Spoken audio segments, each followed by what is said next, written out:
Assalamualaikum warahmatullahi wabarakatuh. Saya Nada Putri Priyani, NIM 1240518334. Di sini selaku moderator sekaligus pemateri dari kelompok 7 presentasi kedua pada mata kuliah Manajemen Operasional Bisnis dari MS6H yang diampu oleh Bapak Yoyo Setiawan MMMSI. Dalam kesempatan kali ini, kami dari kelompok 7 akan menjelaskan materi dengan tema perencanaan agregat dan SOP. Untuk mempersingkat waktu, dipersilakan pemateri pertama untuk menjelaskan materinya, lalu langsung dilanjutkan dengan pemateri-pemateri berikutnya. Terima kasih.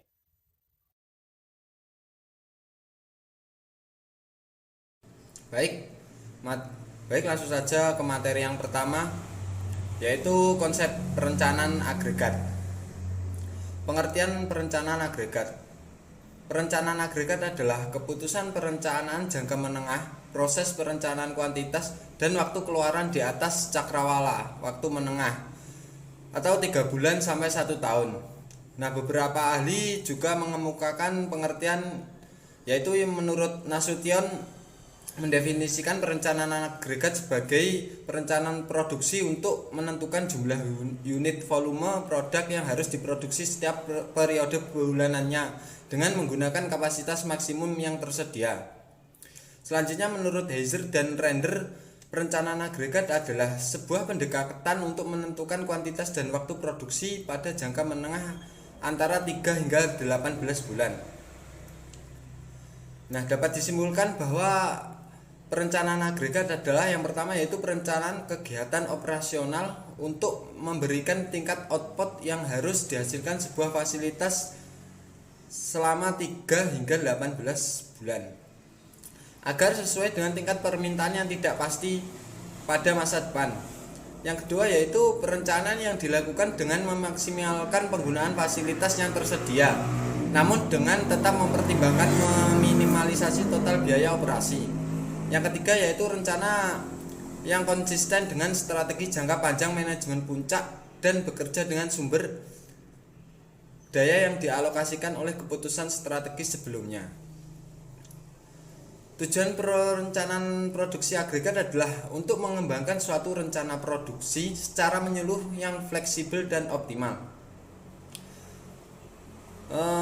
Poin kedua, yaitu hakikat pentingnya perencanaan agregat. Ada 4 alasan penting dilakukannya perencanaan agregat, yaitu yang pertama, untuk memaksimalkan penggunaan fasilitas dan meminimalkan risiko kelebihan penggunaan atas fasilitas dan fasilitas yang menganggur. Yang kedua, yaitu memastikan ketersediaan kapasitas yang cukup untuk memuaskan permintaan yang diharapkan. Yang ketiga, merencanakan perubahan pada kapasitas produksi yang sistematis untuk mencapai puncak dan lembah pada kurva permintaan pelanggan. Yang terakhir atau yang keempat, yaitu memperoleh keluaran yang paling optimum dari sumber daya yang tersedia.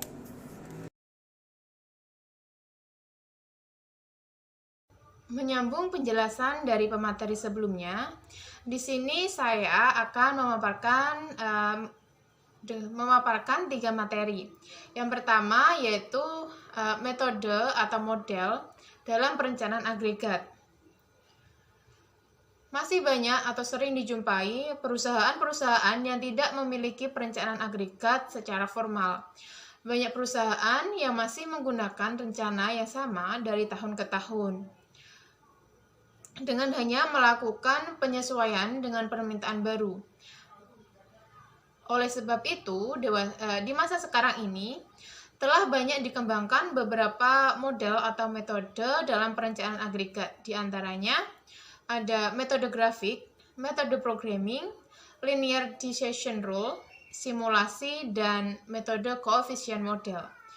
Dari kelima metode yang ada, metode grafik merupakan metode yang paling sering digunakan karena kemudahan dalam menggunakan dan kemudahan untuk dipahaminya.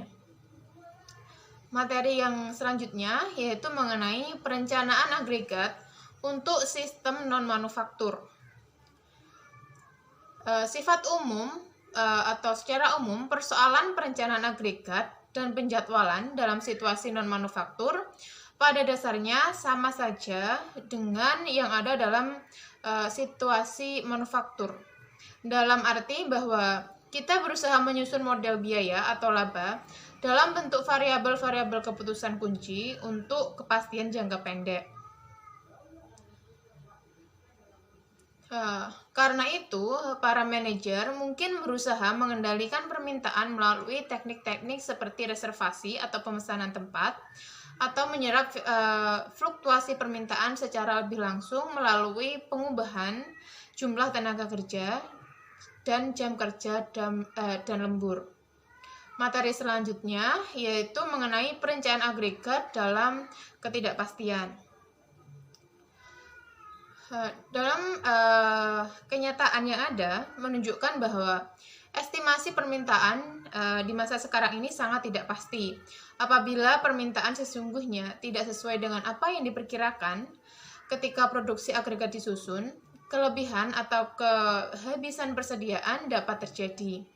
Oleh sebab itu, salah satu cara untuk menanggulangi ketidakpastian permintaan yaitu dapat ditempuh dengan cara mengkuantifikasi ketidakpastian permintaan dengan distribusi probabilitas dan kemungkinan penggunaan model perencanaan agregat seperti program linier, di mana perkiraan permintaan diganti dengan distribusi probabilitas permintaan yang sesuai. Praksi dapat dipilih dengan pertimbangan tingkat layanan atau berdasarkan saling tukar atau biasa disebut dengan istilah trade-off antara biaya kehilangan penjualan dan biaya kelebihan sediaan seperti telah diuraikan.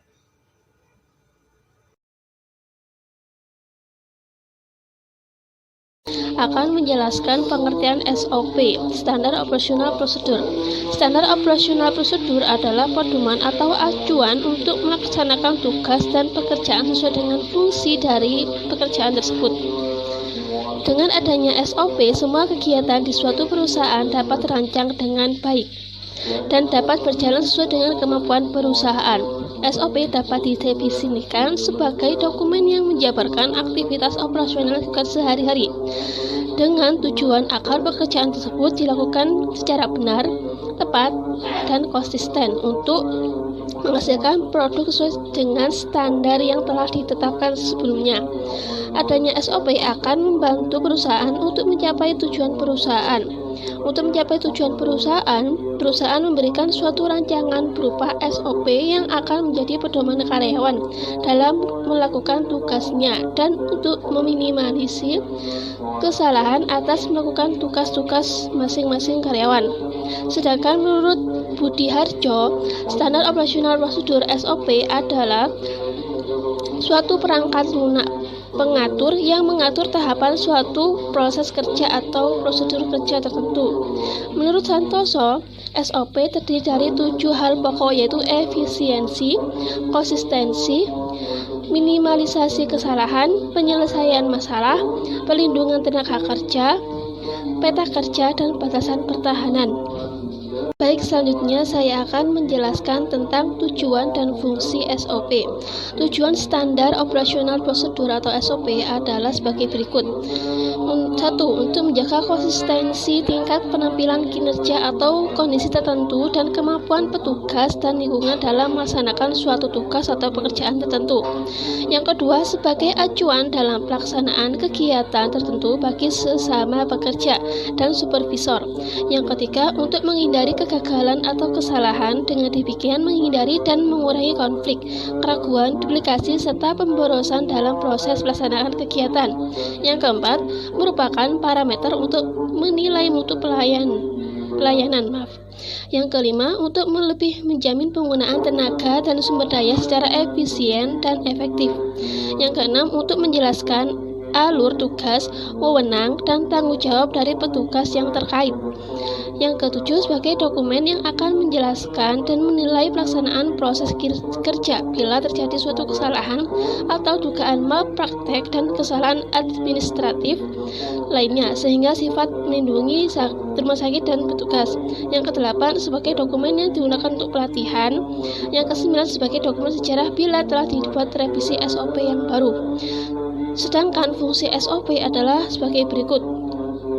Yang pertama, memperlancar tugas petugas atau pegawai atau tim atau unit kerja. Yang kedua, sebagai dasar hukum bila terjadi penyimpangan. Yang ketiga, mengetahui dengan jelas hambatan-hambatannya dan mudah dilacak. Yang keempat, mengarahkan tugas atau pegawai untuk sama-sama disiplin dalam bekerja.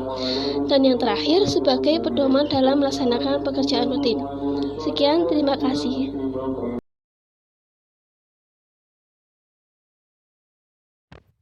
Assalamualaikum warahmatullahi wabarakatuh. Saya Rada Putri Apriyani, NIM 1240518334. Di sini selaku moderator sekaligus pemateri dari kelompok 7 presentasi kedua pada mata kuliah Manajemen Operasional Bisnis dari MS 6H yang diampu oleh Bapak Yoyo Setiawan MMMSI.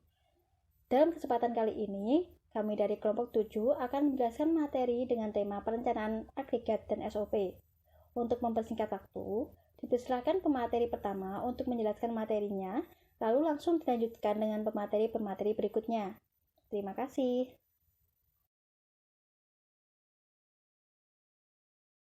Di sini saya akan melanjutkan materi dari Mbak Rada, yaitu bentuk-bentuk SOP. Bentuk yang pertama yaitu simple step, prosedur yang singkat dan tidak membutuhkan banyak keputusan yang ditulis. SOP ini dianut oleh perusahaan yang memiliki pekerja tidak terlalu banyak. Yang kedua, hierarchical step, bentuk yang cukup panjang lebih dari 10 langkah tetapi terlalu banyak manfaat. Yang ketiga, graphic format, bentuk ini sama seperti hierarchical step, yaitu cukup panjang lebih dari 10 langkah tetapi tidak terlalu banyak keputusan.